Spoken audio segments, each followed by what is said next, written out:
There's a problem. Okay, wonderful. So, you have that in front of you. We're going to look at that together. Proverbs 25. How do I get genuine approval? How do I get genuine approval? All of us want approval, don't we? We all want to be accepted. Solomon was God's king, and he was a man of amazing wisdom. He understood that we all need this. The book of Proverbs is a collection of really wise sayings that God's Spirit put together to help God's people. They're not rules for life, but they're true things. And they're not given to make you feel bad. God gave them to make you wise. Chapters 25 to 29 are a collection of proverbs written by King Solomon, and they were collected together hundreds of years after his death. And they're all focused on living wisely in God's kingdom. In verses 6 to 14, which is on the sheet we have printed, Solomon tells us this one key true thing about how to get genuine approval. God gives approval freely to those not trying to earn it. And there's three things he says. He says self-validation is invalidation. True approval is received, it's not achieved. And third, you don't need to prove yourself because God approved you at the cross of Jesus.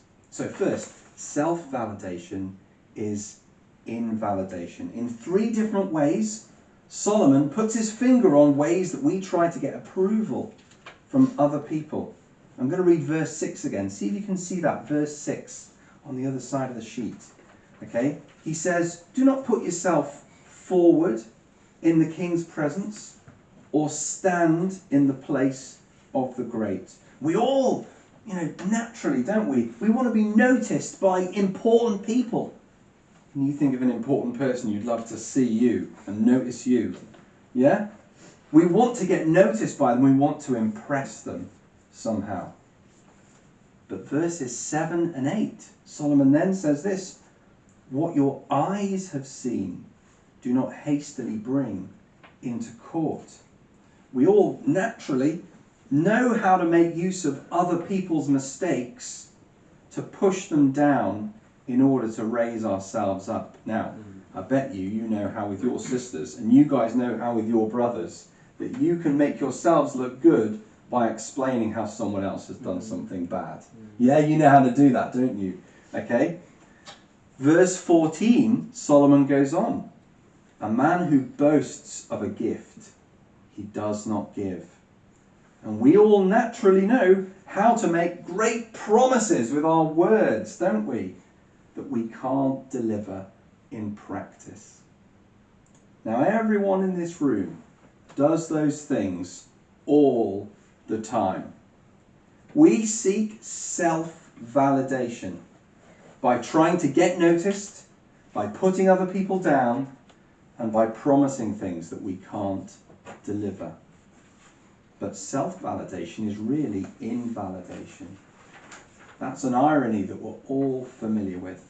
The more we seek the approval of other people, the less we truly receive it. And Solomon drives that point home in every picture. He says this in verse 7. Look there again with me in verse 7. It is better to be told, come up here, than to be put lower in the presence of a noble. Even if you are noticed, you can't control how influential people will view you.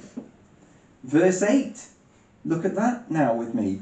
What will you do in the end when your neighbour puts you to shame? If you go to court, okay, or you'll tell your parents, okay, you get someone else involved in the dispute, it may not be handled fairly and it may not go your way. Verse 14, like clouds and wind without rain is this person that makes promises. Making promises that we don't deliver on or shape people's view of us and train them to dismiss us as just empty people. Self-validation is really invalidation. And this is Solomon's warning to all of us.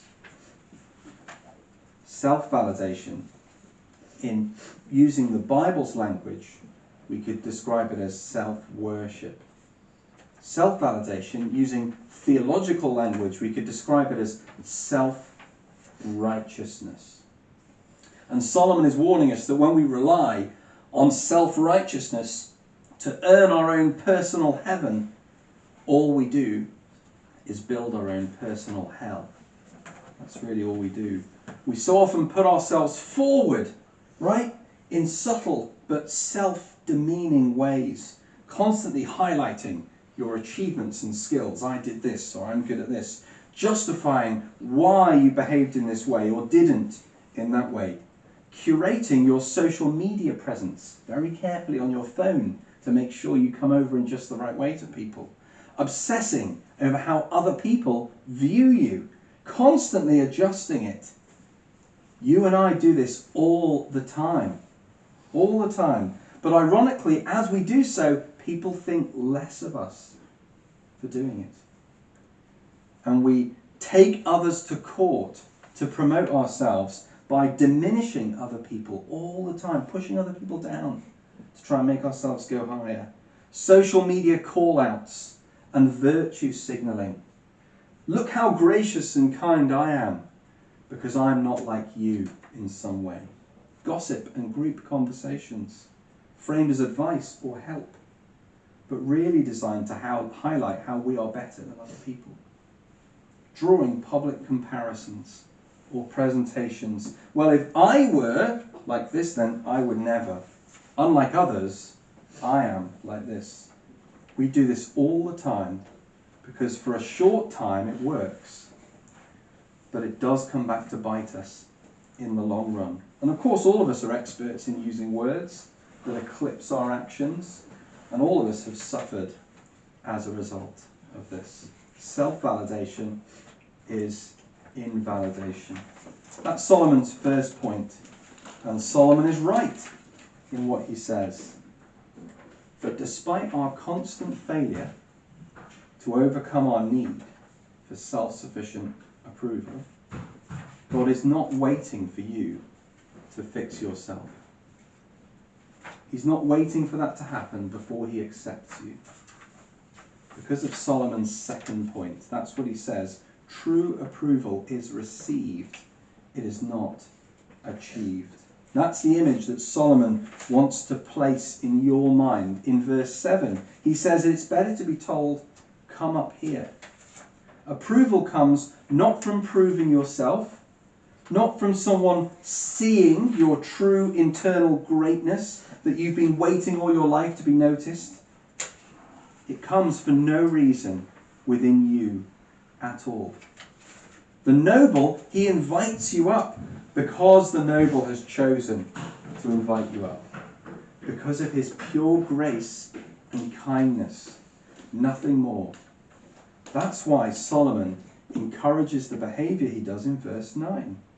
Argue your case with your neighbour himself, and do not reveal another's secret.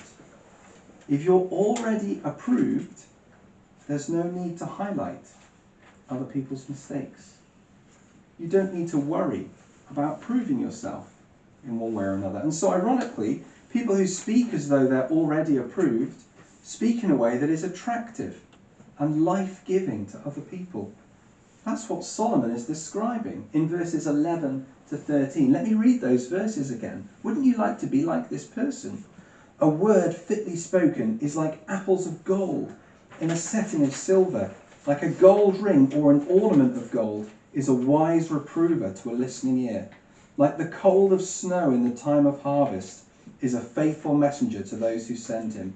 He refreshes the soul of his masters. You can see that this person's not seeking approval by flattering others. Verse 12 describes him as a wise reprover. He's willing to say things that aren't about promoting himself, but they're not saying them publicly to look good. They're saying them to a single listening ear. The person speaking isn't trying to embellish a message to make themselves more important. Verse 13, they're a messenger who is faithful to the person that sent them. So their words serve other people, not themselves. All of these experiences and all of these behaviours, this life of wholesome speech and appropriate, deep relationships with others, it all comes from someone not desperately seeking approval, but who's already approved. Paul echoes this language in 2 Timothy 2, verse 15. He writes to a young church pastor, and he says this: "Do your best to present yourself to God as one approved, a worker who has no need to be ashamed." For years I read that verse, and I falsely thought that as a pastor, I need to prove myself somehow so I can present myself to God as one approved. But that's the exact opposite of what Paul means. Pastoral wisdom in speech comes from knowing that I'm already fully approved by God. No matter what I do or say, I am one approved. I'm approved already. True approval is received. It's not achieved.